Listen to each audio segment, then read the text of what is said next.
क्या है और आपको इसमें प्रॉब्लम क्या है? देखिए, इस बिल के इंट्रोडक्शन से पहले हमने रूल 72 के तहत स्पीकर को हमने एक नोटिस भिजाया था कि हम इस बिल के इंट्रोडक्शन के खिलाफ हैं, राइट। और हमारा मानना यह है कि ये जो बिल है आर्टिकल 14, 15 और 25 का उसके प्रिंसिपल्स का वायलेशन करता है। ये बिल बेसिक स्ट्रक्चर जो संविधान का उसका वायलेशन करता है और खासतौर से जुडिशियल इंडिपेंडेंस का और सेपरेशन ऑफ पावर्स का ये वायलेशन करता है। अब इसमें सबसे अहम बात यह है कि जो वक्फ बाय यूजर का सेक्शन 3RI है, उसको ये कह रहे हैं कि वक्फ बाय यूजर को हम निकाल देंगे। कैसे निकालेंगे, क्यों निकालेंगे? आप इसलिए निकालेंगे ताकि आप जितने मस्जिदों पर RSS का दावा है वो छीनना चाह रहे हैं आप, जितने दरगाहों पर राइट विंग हिंदुत्व ऑर्गेनाइजेशन का दावा है, जैसा अपने मुंबई में हाजी मलंग की दरगाह है, छीनना चाह रहे। वक्फ बाय यूजर का आप निकाल कर बोल रहे हैं कि डॉक्यूमेंटेशन लेकर, भाई 400 साल का डॉक्यूमेंटेशन रेवेन्यू साथ नहीं निकलेगा तो क्या करेंगे आप? दे देंगे क्या? चेंज कर देंगे? ये एक सबसे बड़ा डेंजरस जो उसमें सेक्शन है। दूसरा, उसमें वक्फ अल औलाद का क्लॉज 4 का है।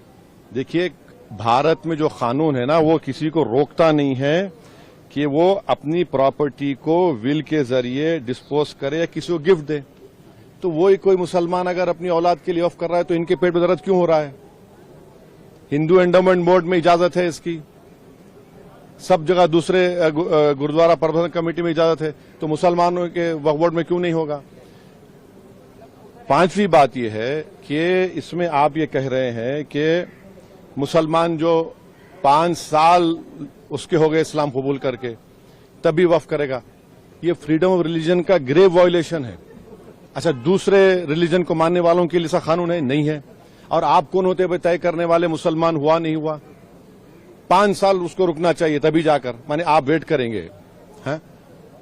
और ये और एक उसमें जो बात जो ऑब्जेक्शनेबल है वो ये है कि अगर कोई सेक्शन 61 में आपने डीएम को बहुत पावर्स दे दिए, अब डीएम कोई फैसला करता है वक्फ बोर्ड के खिलाफ, मुझे ट्राइब्यूनल जाना है।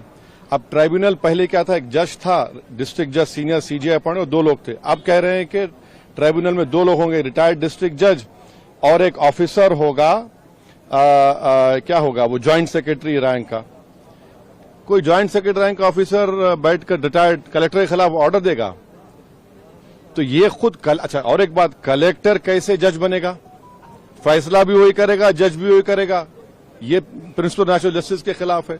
तो इसमें कई सेक्शंस हैं जो खतरनाक है, कई जो वक्फ बोर्ड के फेवर में नहीं है, वक्फ को खत्म करना चाहते हैं। तो सरकार की दलील ये है कि सब दलील झूठी है। जो कि वक्फ बोर्ड एक वो जो बोल रहे हैं ना, वो गांव डिक्लेयर कौन किया, वो बताएं देश को। वो गांव डिक्लेयर अगर हुआ है तो वक्फ बोर्ड पे नहीं बोलने पे नहीं हुआ है, इसलिए हुआ है कि सर्वे कमिश्नर की रिपोर्ट आई, उसके बाद गजीट इशू हुआ, और गजीट के लिए 1 साल का टाइम मुसलमानों के लिए है, नॉन मुस्लिम के लिए कभी भी टाइम है। आप उसको ऑब्जेक्ट करिए ना। हैदराबाद में भी ऐसे के प्रॉपर्टीज थे जिनको गजीट के बाद भी कोर्ट ने ओवररूल किया। आप मिसालें दे रहे हैं। ये सुनेरी बाग की मस्जिद का अगर डॉक्यूमेंटेशन लाओ, कहां से लाएंगे बताइए? मेरे पास तो मंत्र शंतर नहीं है कि 200 साल पुराने के मरने वालों की रूहों को बुलाकर मंत्री जी के पास ले जाऊं कि देखो ये रूह है, और ये कह रही है कि वक्फ है। ये क्या बात कर रहे हैं? तो ये लेजिस्लेशन नहीं है वक्फ को बुलडोज करके खत्म करने का, मुसलमान इजाजत लूटने का है। को गया है, आप लोग विरोध कर रहे थे, आपको लगता है कि जेपीसी से ये रास्ता निकलेगा? अभी इतना जल्दी बोलना गलत होगा। जेपीसी का भी स्पीकर साहब उसको बनाएंगे, क्या होगा देखते हैं।